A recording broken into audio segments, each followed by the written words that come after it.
Guys, dictation start होगा 3 second बाद। राष्ट्रीय स्वयं सेवक संघ के सरसंघचालक मोहन भागवत की ओर से ज्ञानवापी प्रकरण पर दिया गया यह वक्तव्य बेहद महत्वपूर्ण है कि इस तरह के विवादों को आपसी सहमति से हल किया जाना चाहिए और यदि अदालत गए हैं तो फिर जो भी फैसला आए उसे सभी को स्वीकार करना चाहिए।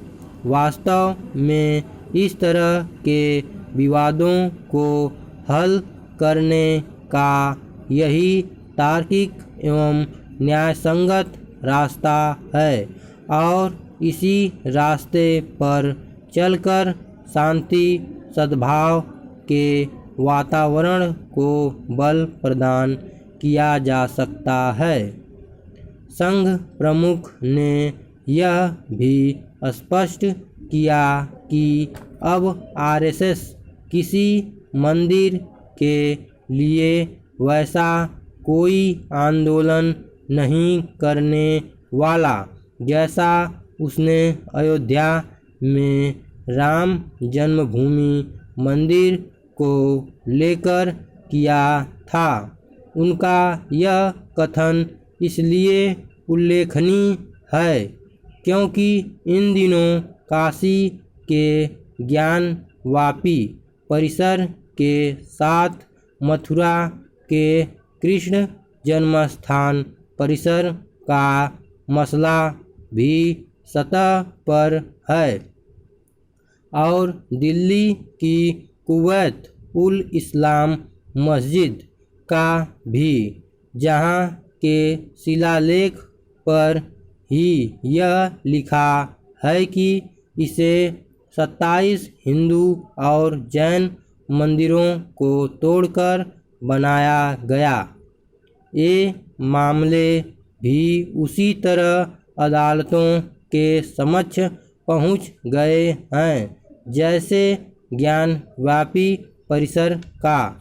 इसी के साथ देश के दूसरे हिस्सों में विभिन्न स्थानों पर मंदिरों के स्थान पर बनाई गई मस्जिदों के मामले भी उठाए जा रहे हैं।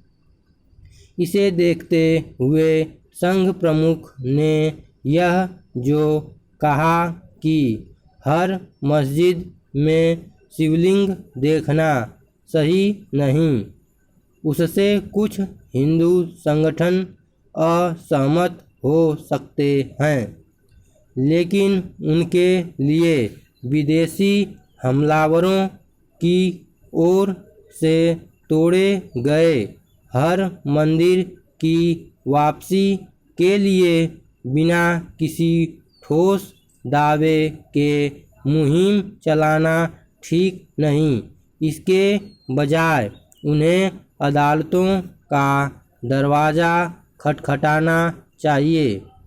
इसी के साथ किसी को यह अपेक्षा भी नहीं करनी चाहिए कि हिंदू समाज ज्ञानवापी और मथुरा जैसे अपने प्रमुख मंदिरों के ध्वंस को भूल जाए, क्योंकि यहाँ खुली नग्न आँखों से यह दिखता है कि इन मंदिरों को तोड़कर वहाँ मस्जिद का निर्माण किया गया। इस सच से मुस्लिम समाज भी परिचित है और उससे मुंह नहीं मोड़ना चाहिए। इसलिए और नहीं क्योंकि काशी की ज्ञानवापी मस्जिद हो या मथुरा की शाही ईदगाह, ये हिंदू समाज को मूर्तिभंजक आक्रांताओं की बर्बरता की याद दिलाते हैं। यह देखना दुखद है कि कुछ मुस्लिम नेता उस औरंगजेब का गुणगान करने में लगे हुए हैं जिसने काशी के ज्ञानव्यापी में भी कहर ढाया और मथुरा के कृष्ण जन्मस्थान मंदिर में भी।